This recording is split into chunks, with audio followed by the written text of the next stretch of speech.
যে কোনো মুহূর্তে তারেক রহমানের সরকারের পতন হতে পারে। পতন হতে পারে এই কারণে সরকারের পররাষ্ট্র নীতি বুঝতে হবে।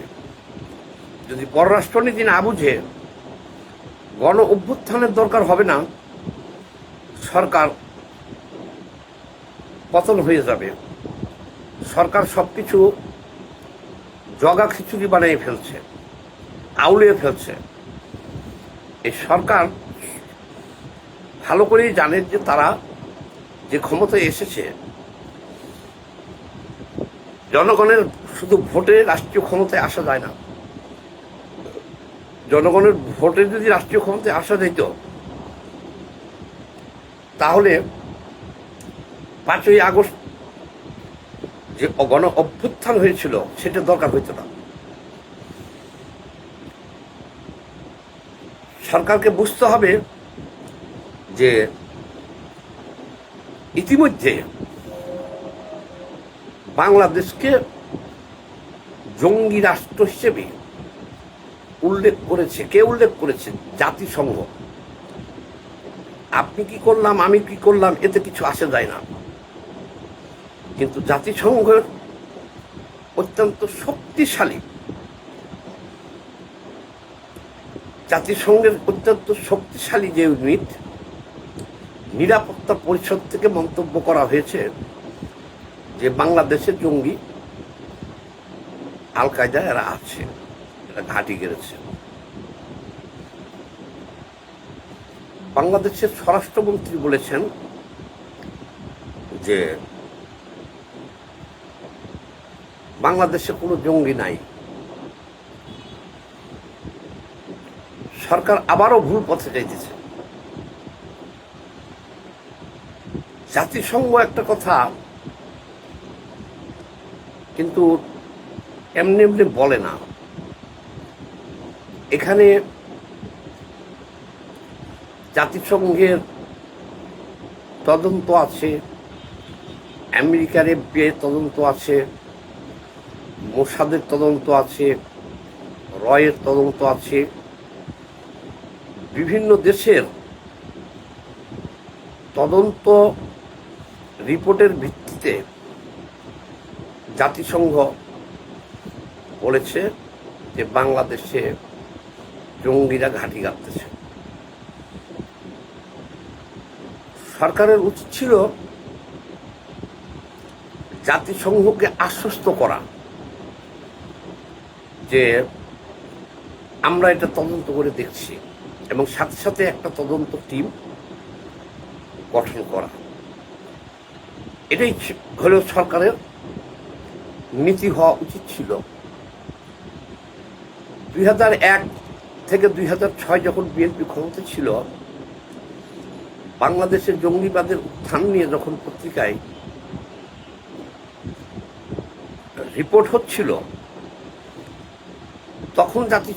তখন কিন্তু এই বিএনপি সরকার বলেছিল যে আব্দুর রহমান বাংলা ভাই এগুলো মিডিয়া সৃষ্টি, বাংলাদেশে কোনো জঙ্গিবাদ নাই। পরের ইতিহাস তো আপনারা সবাই জানেন। সারা দেশে যখন ভয়াবহ বোমা হামলা একদিনে 500 জায়গায় হয়ে গেল, তখন সরকার হতভম্ব, দেশবাসী হতভম্ব, বিশ্ববাসী হতভম্ব। এটা আপনারা দেখেছেন। পরবর্তীতে হলি আর্টিজেনের মতো ভয়াবহ ঘটনাও আপনারা ঘটতে দেখেছেন গুলশানে। কিন্তু সরকার এখন কি দেশে জঙ্গি নাই? আমরা তো দেখতেছি জঙ্গি আছে, দেশবাসী তো দেখতেছে জঙ্গি অস্তিত্ব আছে। এই 2 দিনে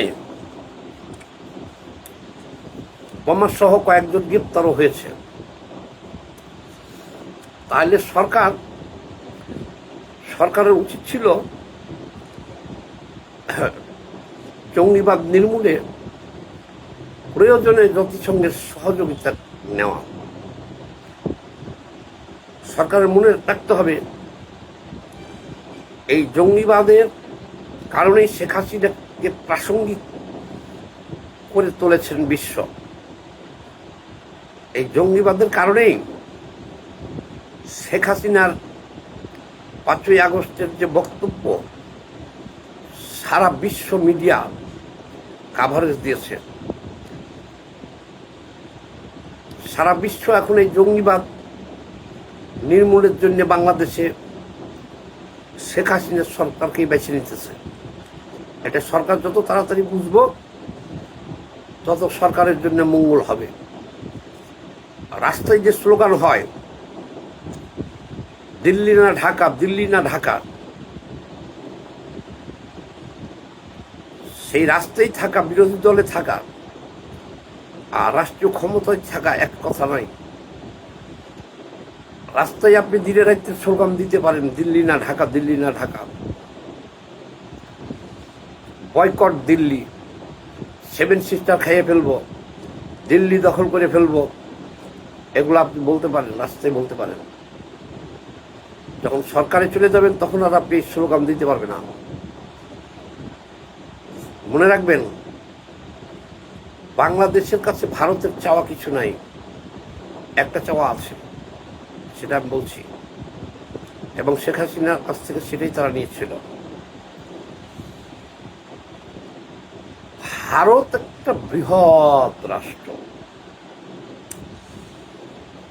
বাংলাদেশের সাথে ব্যবসা বাণিজ্য না করলে তাদের তেমন ক্ষতি হবে না। বরঞ্চ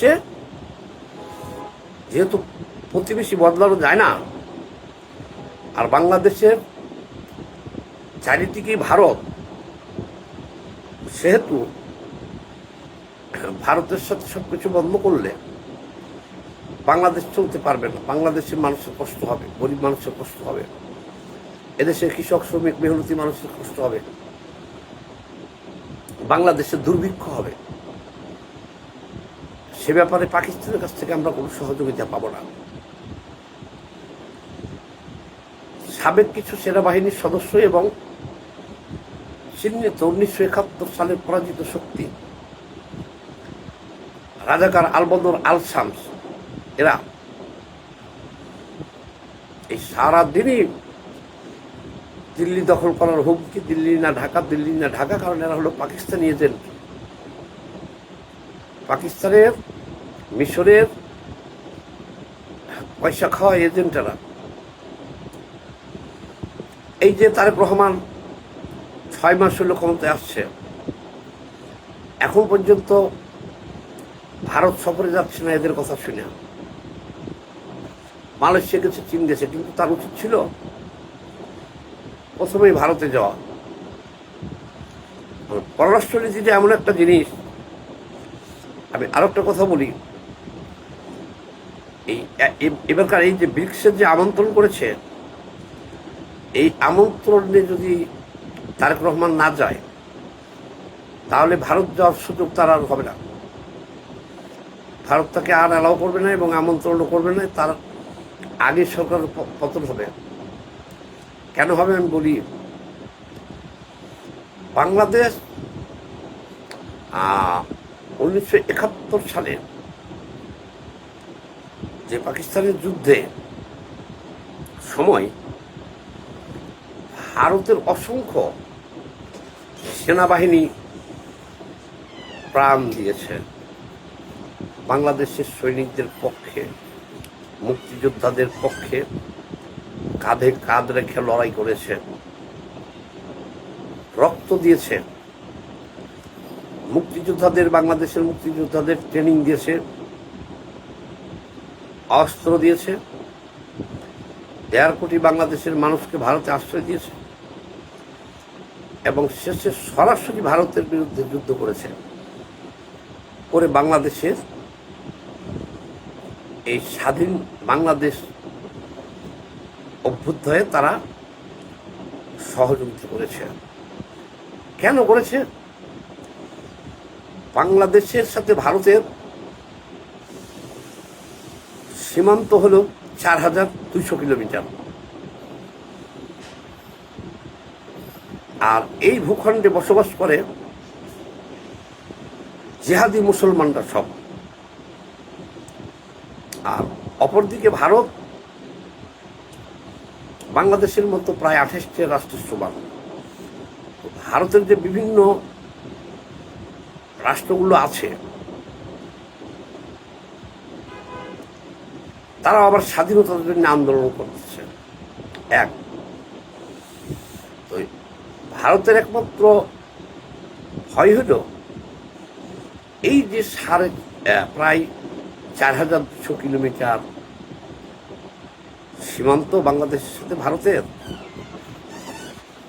এই সীমানা দিয়া যাতে বাংলাদেশের জঙ্গিরা ভারতে ঢুকতে না পারে বা বাংলাদেশের ভূখণ্ড ব্যবহার করে ভারতের 7 সিস্টার আসাম সহ বিভিন্ন রাজ্য যারা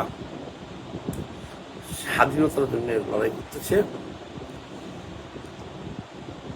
তাদেরকে যেন বাংলাদেশের ভূখণ্ড ব্যবহার করতে দেওয়া না হয়, ব্যবহার করতে না পারে। প্লাস বাংলাদেশের সেই জিহাদি মুসলমান জঙ্গিরা যেন তাদের সাথে যোগ না দিতে পারে। কারণ পাকিস্তান সেই 71 সালের পরাজয় ভুলে নাই।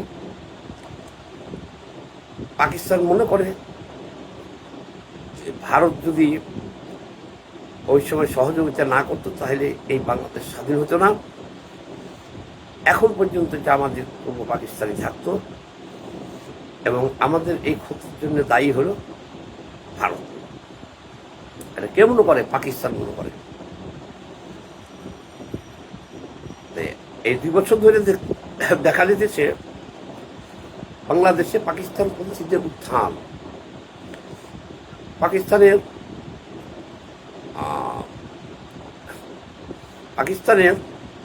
সাবেক প্রধানমন্ত্রী জিন্নাহ, মোহাম্মদ আলী জিন্নাহ দেখা গেল যে বাংলাদেশের জন্মদিন পালন হতেছে। ভারত দেখতেছে যে পাকিস্তানে এর পতাকা বাংলাদেশে উঠতেছে। পাকিস্তান সেনাবাহিনী ঘন ঘন আসা যাওয়া করতেছে। মোটের উপর কথা, শেখ হাসিনার সরকারের পতনের পর ভারতের সাথে সব কিছু বন্ধ হয়ে যায়, ব্যবসা বাণিজ্য কমে যায়, ভিসা বন্ধ করে দেয় ভারত। আর পাকিস্তানের দরজা খুলে দেওয়া হয় বাংলাদেশ থেকে। পাকিস্তানের বিভিন্ন জঙ্গি গোষ্ঠী বাংলাদেশে আসতেছে যাইতেছে। বাংলাদেশটা পাকিস্তান হয়ে যেতেছে। আর পাকিস্তান যে 1971 সালে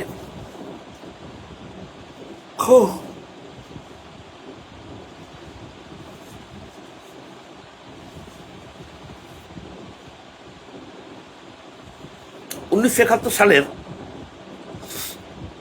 সেই পরাজয়ের প্রতিশোধ তারা নেওয়ার ছক কষে রাখছে। আপনারা জানেন 2004 সালে বাংলাদেশে 10 ট্রাক অস্ত্র ধরা পড়েছিল। এই অস্ত্রগুলো যাচ্ছিল উলফা নেতা পরেশ বড়ুয়ার কাছে আসামে, যারা আসামের স্বাধীনতার জন্য লড়াই করতেছে। ভারত সরকারের ভয় হলো এইটা যে বাংলাদেশের ভূখণ্ড যদি ব্যবহার করতে পারে পাকিস্তান, তাহলে ভারতকে ভেঙে টুকরো টুকরো করে দিবে তারা, জঙ্গি দিয়া, অস্ত্র দিয়া, টাকা দিয়া, আর বাংলাদেশের সীমান্ত ব্যবহার করে। এই কারণে ভারত কোনদিনও বাংলাদেশকে আবার পাকিস্তান হতে দিবে না, বা ভারত কোনোদিনই বাংলাদেশে এমন কোনো সরকার হতে দিবে না যে সরকার পাকিস্তানের আঙ্গুলের ইশারায় চলবে আর ভারতের শত্রু। এটা ইউনূস আমলের যে হইচই হুঙ্কার দেখেছেন, সেভেন সিস্টার খাবো, ডক্টর ইউনূস থেকে শুরু করে দিল্লি দখল করব, পশ্চিমবাংলা দখল করব, অনেক কিছু বলেছে। কূটনৈতিক কারণে ভারত এগুলো গায়ে মাখে নাই, কিন্তু লিখে রাখছে। ভারত চায় ভারত বাংলাদেশের যে কোনো নির্বাচিত সরকারের সাথে রাজনীতি করতে চায়, ব্যবসা বাণিজ্য করতে চায়। এই কারণে চেয়েছিলেন যে একটা নির্বাচিত সরকার আসুক, নির্বাচিত সরকার আসলে তার সাথে আমরা সম্পর্ক স্বাভাবিক করে নিব। এই কারণে ইউনূস আমলে ইউনূসের সাথে সরকার, ভারতের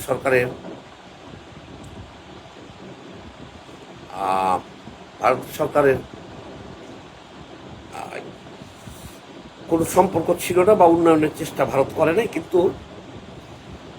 দেখেন, বেগম জিয়ার জানা যায় ভারতের প্রতিনিধি অংশগ্রহণ করেছিল। তারা এই বর্তমান গণতান্ত্রিক সরকারের সাথে কাজ করতে চায়। তারাও জানে এবং তারাও চায় না যে চিরদিন আওয়ামী লীগের দেশে ক্ষমতায় থাকবে না। বিএনপি একবার আসবে, আওয়ামী লীগ একবার আসবে, বা আরো কোন দল আসতে পারে। এই জন্য সরকারের যে দল থাকবে তার সাথে ভারত কাজ করবে। এই জিনিসটা তারেক রহমান যত অনুধাবন করতে পারবে তাড়াতাড়ি, তার জন্য মঙ্গল হবে। ভারত কখনোই মেনে নেবে না বাংলাদেশের রাষ্ট্রীয় ক্ষমতাটা ডানপন্থী এই উগ্রবাদীদের হাতে চান।